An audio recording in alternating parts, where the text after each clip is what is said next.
आप सभी का आर एजू सेंटर में स्वागत है। आज मैं परमार वंश से संबंधित वीडियो लाई हूँ, तो शुरू करते हैं वीडियो। मालवा के परमार वंश का वर्णन। 949 में परमार राजा सियाका द्वितीय द्वारा जारी की गई होयसेल ताम्रपत्र में अकाल वर्ष नामक एक राजा का उल्लेख है, जिसके बाद तस्मीन कुले अभिव्यक्त है और फिर बप्पे राजा नाम है, जिसका पहचान परमार राजा बागपति प्रथम से की गई है।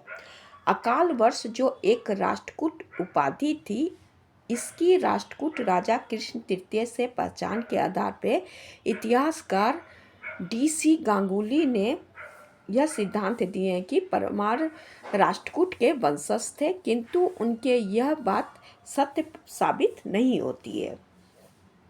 आईने अकबरी के अनुसार धनजी अग्नि यज्ञ से जन्म एक व्यक्ति दक्कन से मालवा में एक राज स्थापित करने आए थे। जब उनके वंशज पुत्राज की निसंतान मृत्यु हो गई थी, तो सामंतों ने परमार के पूर्वज आदित्य पोलवार को नया राजा बनाए थे। गांगुली ने यह भी उल्लेख किए हैं कि सियक के उत्तराधिकारी मुंजा ने अमोघ वर्ष श्री बल्लभ और पृथ्वी बल्लभ जैसे उपाधि लिए थे। यह विशिष्ट रूप से राष्ट्रकूट की उपाधि है। दशरथ शर्मा और प्रतिपाल भाटिया का तर्क है कि परमार मूल रूप से वशिष्ठ गोत्र के ब्राह्मण थे। यह सिद्धांत इस तथ्य पर आधारित है कि हलायुद्ध, जिन्हें मुंजा का संरक्षण प्राप्त था, इन्होंने पिंगला सूत्र वृत्ति में राजा को ब्रह्म छत्र के रूप में परिणित किए हैं। भाटिया के अनुसार इस अभिव्यक्ति का अर्थ है कि मुंजे ब्राह्मण के एक परिवार से थे, जो बाद में क्षत्रिय बन गए। पृथ्वीराज रासो के एक संस्करण में उल्लिखित है, एक किंवदंती में प्रत्यार वंश के समान परमार वंश का उद्भव भी अग्निकुंड से माना गया है। पृथ्वीराज रासो की सबसे पुरानी प्रतियां में यह किंवदंतियां नहीं है। यह संस्करण संभवतः 16वीं शताब्दी के कवियों द्वारा गढ़ा गया है, जो मुगल सम्राट अकबर के विरुद्ध राजपूत एकता को बढ़ावा देना चाहते थे। राष्ट्रकूट नरेश गोविंद तृतीय ने परमार वंश के संस्थापक उपेंद्र को मालवा में अपना सामंत नियुक्त किए थे। जॉर्ज बुहलर और जेम्स बर्गेस जैसे इतिहासकार उपेंद्र और कृष्णराज को एक ही व्यक्ति मानते हैं, क्योंकि ये इनके पर्यायवाची नाम है। उपेंद्र कृष्ण का दूसरा नाम है। हालांकि सियक के उत्तराधिकारी मुंज के एक शिलालेख में पूर्ववर्ती राजाओं का नाम कृष्णराज, बेरी सिंह और सियक दिया गया है। इसके आधार पर KM सेठ ने कृष्णराज की पहचान हरसोला शिलालेख में वर्णित बप्पे राज या बागपति प्रथम से करते हैं। अपने समर्थन में KN सेठ बताते हैं कि मुंज के शिलालेख अर्थात बागपति द्वितीय में बेरी सिंह को कृष्ण पादुनध्यात कहा गया है। इनका मानना है कि बागपति द्वितीय ने अपने पूर्वज की पहचान के लिए बागपति प्रथम के बजाय कृष्णराज नाम का प्रयोग किए हैं, ताकि अपने नाम से भ्रम से बचा जा सके। सियक द्वितीय परमार वंश के प्रथम स्वतंत्र शासक सियक थे। उदयपुर प्रशस्ति में वर्णित पूर्ववर्ती सियक से अलग पहचान के लिए इन्हें सियक द्वितीय भी कहा जाता है। हरसोला ताम्रपत्र 949 ईस्वी से पता चलता है कि सियक अपने प्रारंभिक दिनों में राष्ट्रकूट शासक कृष्ण तृतीय के सामंत थे। हालांकि उसी शिलालेख में सियक की उपाधियों के रूप में महाराज धीराज पति का भी उल्लेख मिलता है। इसी आधार पर KN सेठ का मानना है कि सियक द्वारा राष्ट्रकूट अधिपति का स्वीकृति नाम मात्र की थी। सियक द्वितीय इस वंश के प्रतापी शासक थे। इन्होंने गुर्जर, प्रतिहार, राष्ट्रकूट, हुनों को पराजित किए थे। मालवा में एक स्वतंत्र राज्य की स्थापना की है। बागपति का राज दक्षिण में ताप्ती नदी और पूर्व में भिलसा और पश्चिम में साबरमती तक विस्तृत था। विद्वानों के ये आश्रयदाता थे। मुंज परमार। बागपति के पुत्र मुंज परमार अपने पिता के बाद परमार वंश के शासक बने। इन्हें परमार वंश का वास्तविक संस्थापक माना जाता है। यह एक महान योद्धा, वीर सेना नायक थे। इन्होंने लगभग मालवा के सिंहासन हासिल किए थे पूर्ण रूप से। इसके अलावा मुंज के त्रिपुरा के शासक युवराज द्वितीय, अनहिल पाटन, चालुक्य नरेश मूलराज, हून, लाट, कर्नाटक, चोल और केरल के शासक को पराजित किए थे। इसके अलावा इन्होंने चालुक्य नरेश तेलप द्वितीय पे 6 बार आक्रमण किए थे। कई बार इन्हें पराजित भी किए थे, किंतु अंत में यह बंदी बना लिए गए और इनका वध कर दिया गया। तेलप द्वितीय द्वारा इन्हें बंदी बना लिया गया और इन्हें वध कर दिया गया। अमोघ वर्ष, श्री वल्लभ, पृथ्वी वल्लभ आदि की उपाधि इन्होंने लिए थे। यह एक विद्वान, अनुरागी शासक थे। मेरुतुंग, धनंजय, हलायुध, पद्मगुप्त आदि विद्वान इनके राजसभा में रहते थे। इन्होंने अनेक मंदिर, तालाबों का निर्माण कराए थे। भोज परमार। भोज परमार परमार वंश के महान शासक थे। अनेक विजय अभियान के आयोजन किए थे। इन्होंने चालुक्य नरेश जयसिंह द्वितीय को पराजित करके भुंग की पराजय का बदला लिया था। इसके अलावा कलिंग, लाट, कोंकण, त्रिपुरा के शासक को पराजित किए थे। भोज ने शाकंभरी के चौहान को भी पराजित किए थे। राजेंद्र चोल के साथ इनका मैत्रीपूर्ण संबंध था। इन्होंने गुजरात के चालुक्य शासक भीम प्रथम को भी पराजित करके उनकी राजधानी अनहिलवाड़ा को लूट लिए थे। भोज ने चित्तौड़, बांसवाड़ा, भिलसा, खानदेश, कोंकण, गोदावरी की घाटी के उत्तरी भाग को अपने साम्राज्य में सम्मिलित कर लिए थे। धार नगर को इस विशाल साम्राज्य की राजधानी बनाए थे, परंतु अपने शासनकाल में इन्हें काफ़ी पराजय का भी सामना करना पड़ा था।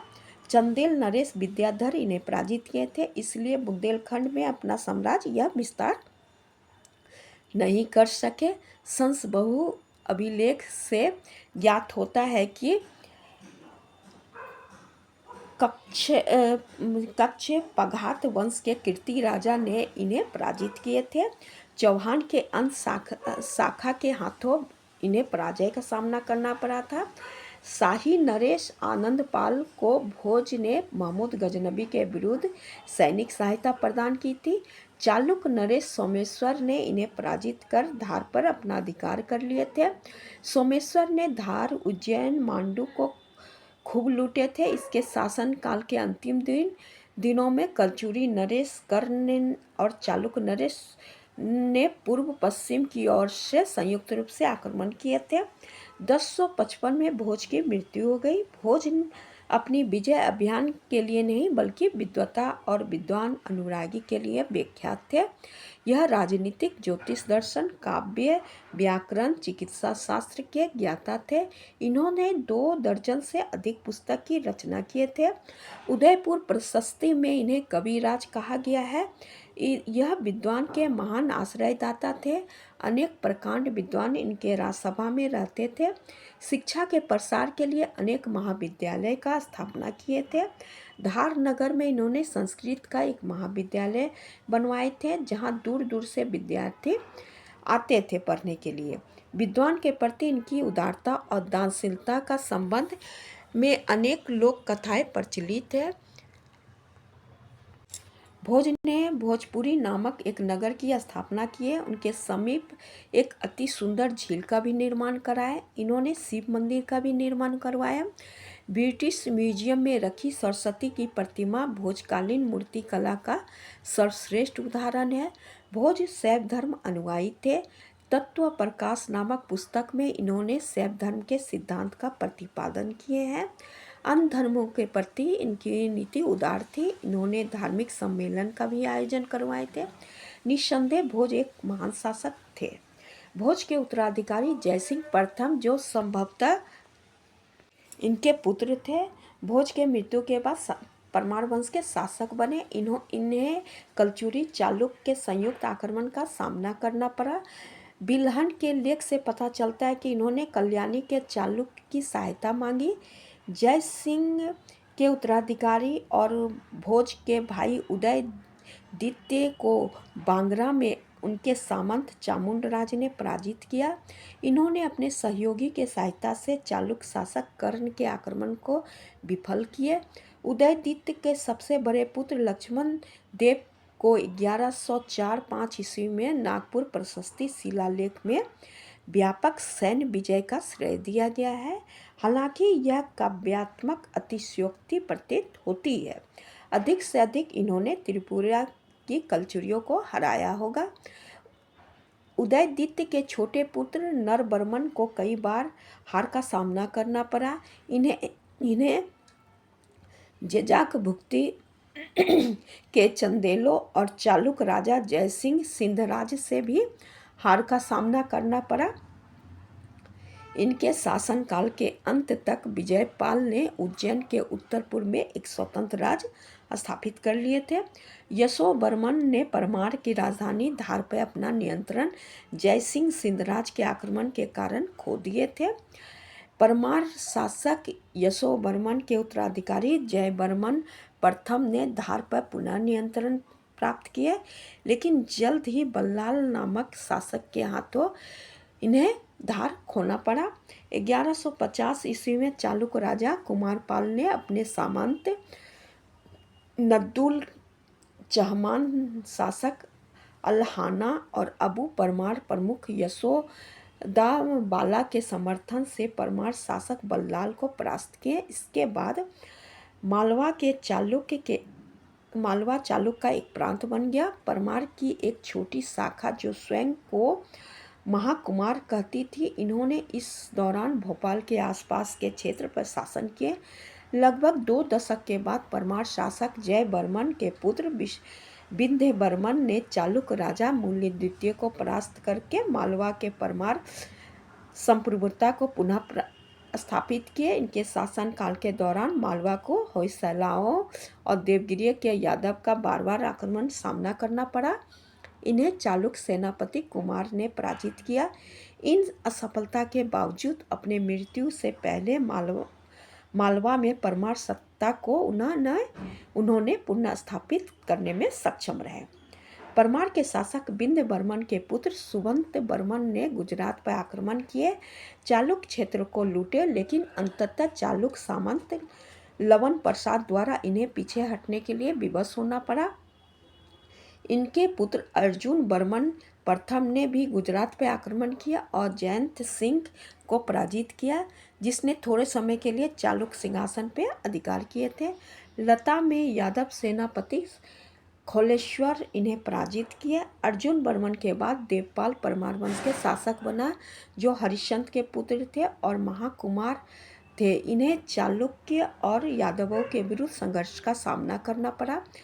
दिल्ली के सुल्तान इल्तुतमिश 1233-34 में भिलसा पे कब्जा किए, लेकिन देवपाल ने सल्तनत के राज्यपाल को पराजित कर भिलसा पुनः अपना अधिकार कर लिया। हामिरा महाकाव्य के अनुसार इनकी हत्या रणथंभौर के बागभट ने की थी, जिसने दिल्ली सुल्तान के साथ मिलकर इनका हत्या का साजिश किया था। देवपाल के पुत्र जेतुंगी देव परमार वंश के अगले शासक बने। यादव राजा कृष्ण दिल्ली के सुल्तान बलवन और बाघेला राजकुमार विशाल देव के आक्रमण के कारण परमार की शक्ति में भारी गिरावट आई। देवपाल के पुत्र जयवर्मन द्वितीय को भी इन तीनों शक्ति का हमला का सामना करना पड़ा। जेतुंगी या जयवर्मन द्वितीय ने परमार की राजधानी धार से पहाड़ी मंडप दुर्ग में उनकी राजधानी स्थानांतरित की, जो कि एक बेहतर रक्षात्मक स्थिति प्रदान करती थी। जयवर्मन द्वितीय का उत्तराधिकारी अर्जुन वर्मन द्वितीय एक कमजोर शासक साबित हुए। इन्होंने अपने मंत्री के विद्रोह का सामना करना पड़ा। 1270 के दशक में यादव शासक रामचंद्र ने मालवा पे आक्रमण किया और 1280 के दशक में रणथंभौर के चौहान शासक हम्मीर ने मालवा पे धावा बोला। अर्जुन के उत्तराधिकारी भोज द्वितीय को भी हम्मीर का आक्रमण का सामना करना पड़ा। भोज द्वितीय या तो नाम मात्र के शासक थे या तो मंत्री के नियंत्रण में थे। इनका एक हिस्सा पर परमार का एक हिस्सा पे इनका मंत्री का कब्जा था। महालक देव अंतिम ज्ञात परमार राजा थे जो 1305 में दिल्ली सल्तनत के शासक अलाउद्दीन के सेनापति ऐन अल मुल्क मुल्तानी की सेना से पराजित हुए और इन्हें मार दिया गया। मालवा को दिल्ली सल्तनत साम्राज्य में मिला लिया गया। परमार वंश से मेरा वीडियो यहीं तक था। Thank you.